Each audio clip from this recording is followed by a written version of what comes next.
In this clip, we review the changes in Google's algorithm related to links. We discuss the changes that improved spam detection and how Google identified unnatural links. If you want to see more Justia videos on law practice and legal marketing, be sure to subscribe to our channel. Thanks, Tim. All right, so now we're going to move on to the changes that happen in Google's algorithm that relate to links, okay?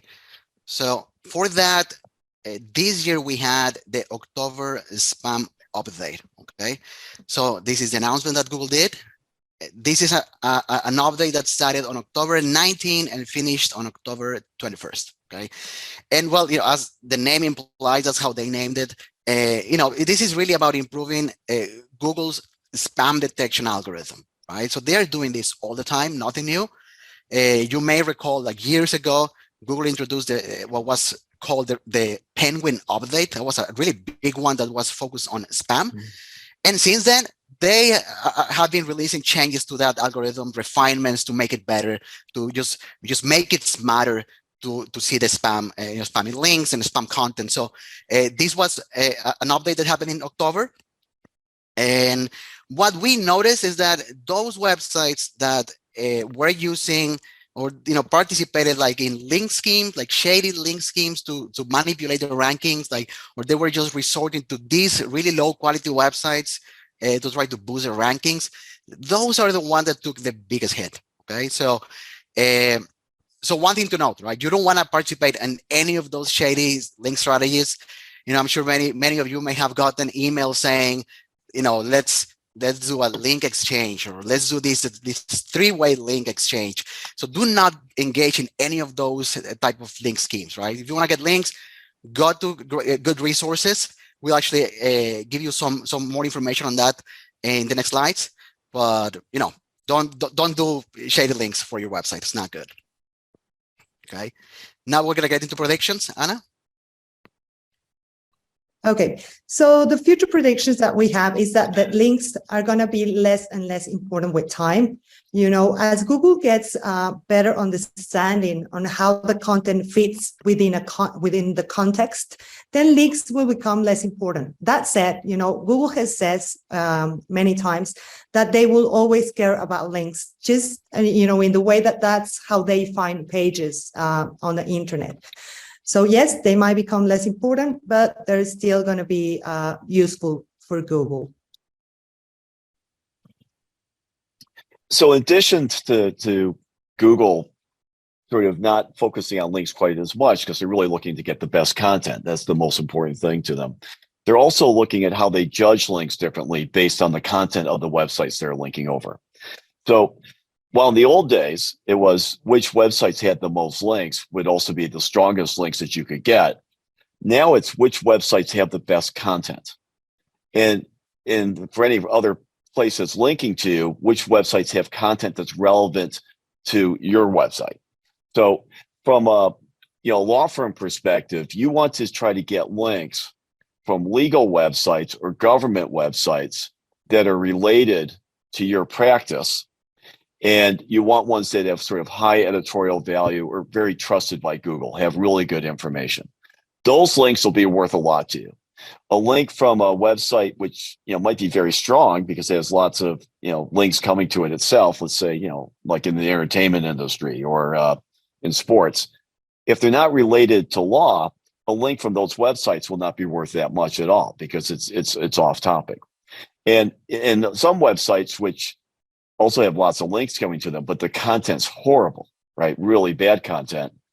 Those links are not going to be worth much at all either, because it's basically a low quality website and Google's not going to give a lot of value to it just because of the content itself. So the content has sort of impacted the value of links, and that's been a bigger change with Google really over the last few years. But for law in particular, you really want to go look at legal websites and try to get links from legal websites. Okay. So like Tim said, maybe some of the links would lose value with time, but you still want to get links and you want to get good quality links. Where are you going to start to get these links? You're going to start with lawyer and law firm directories. You can find a list of these ones on our blog at onward.justia.com, where we tell you, which ones are paid, which ones are free. Obviously, you can get this list from other places. We're not the only ones doing it. But the good thing about our list is that we keep it up to date.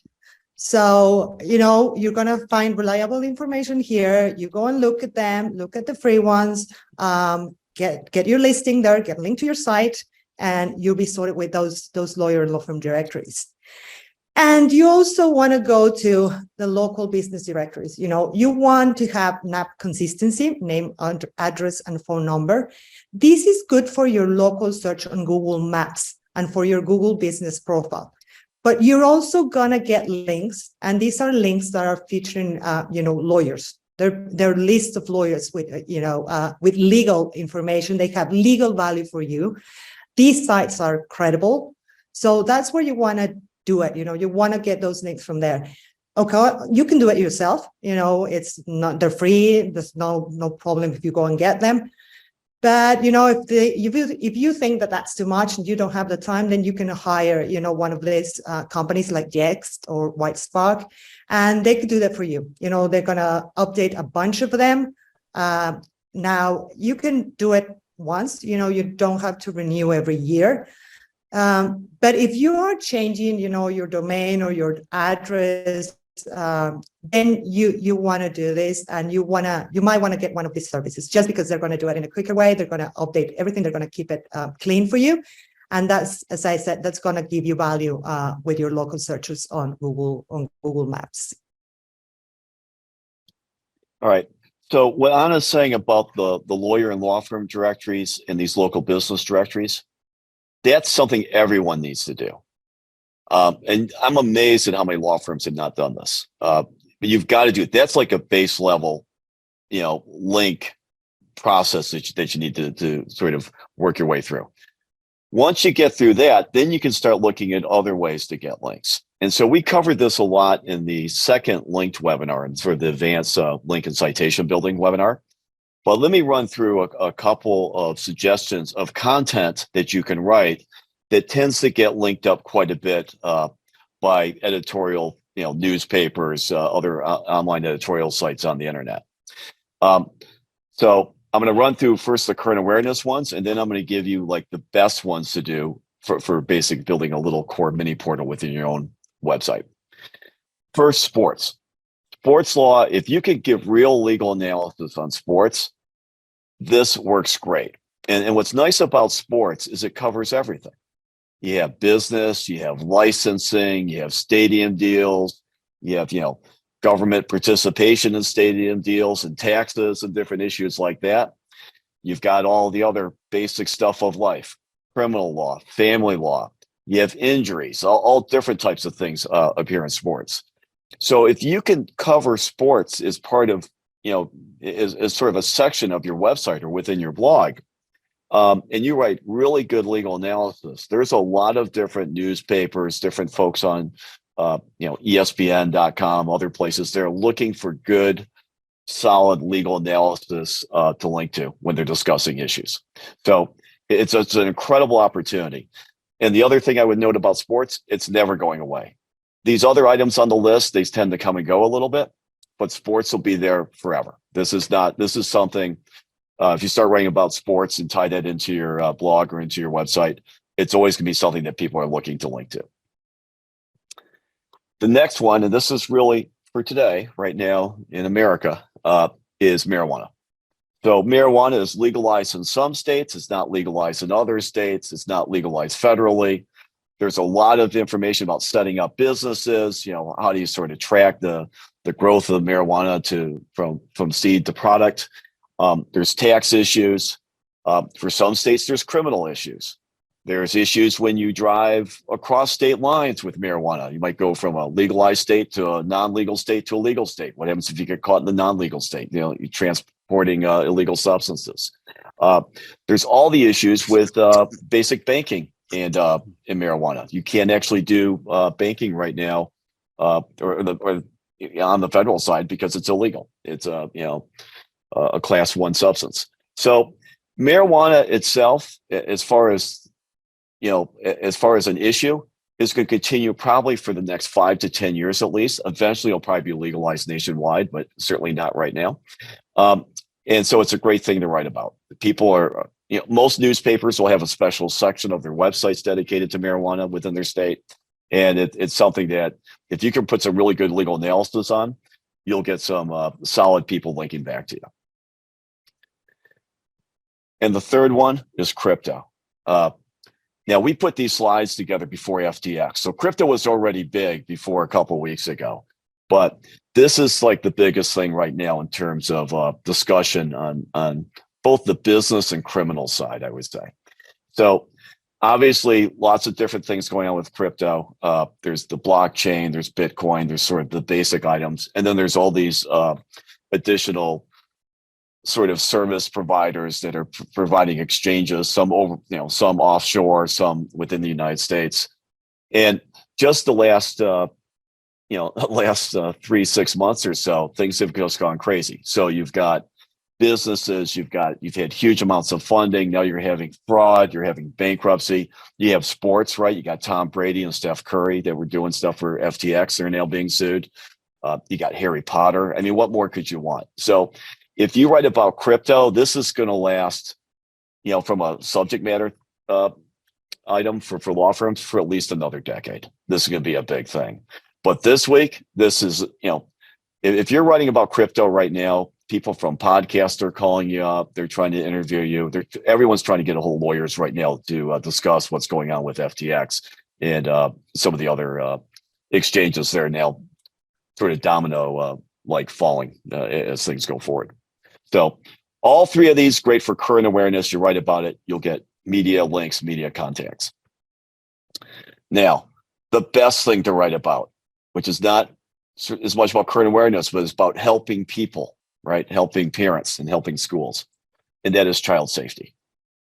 And you can sort of break child safety into 2 different areas, but you can certainly combine them. One is about injuries and just health of children. And the other is sort of about crime prevention. So the big thing here is you need to sort of break down the different topics and provide real legal analysis and explain to parents and to schools what their rights are. So you almost are sort of being an advocate for a parent, being an advocate for a school about how they can help and protect kids, either from, different injury issues that pop up or from, sort of a crime prevention from drugs and different things that have gone on with kids. If you put together this section, then you can, or this section of your site or this little sort of mini portal, there are thousands of schools that are looking for resources to link to. Thousands of them. There are thousands of nonprofits that work with kids that are looking for resources to link to. The ABA links to resources like this on their website. I've never seen an opportunity for providing content that could actually get links as good as child safety. So, this is effort. You really need to build a center to do this. But if you do it, this works great. The folks that build these sites are all ranking at the top for their searches for everything. But it's really good, helpful content in terms of what they write. If you had to pick sort of a subsection of child safety to write about, you said, it's hard for me to write about school ground equipment or drugs. I just need a subsection of it. Give me something I can focus on so I can get things going. That would be child safety online. Cyberspace child safety. We could talk about, different health issues and different things like everything from Instagram and, young women. You could talk about some of the other things going on with some of the message board stuff with kids. You can even talk about, different sort of places where people are purchasing illegal substances and other illegal things online that could also impact kids.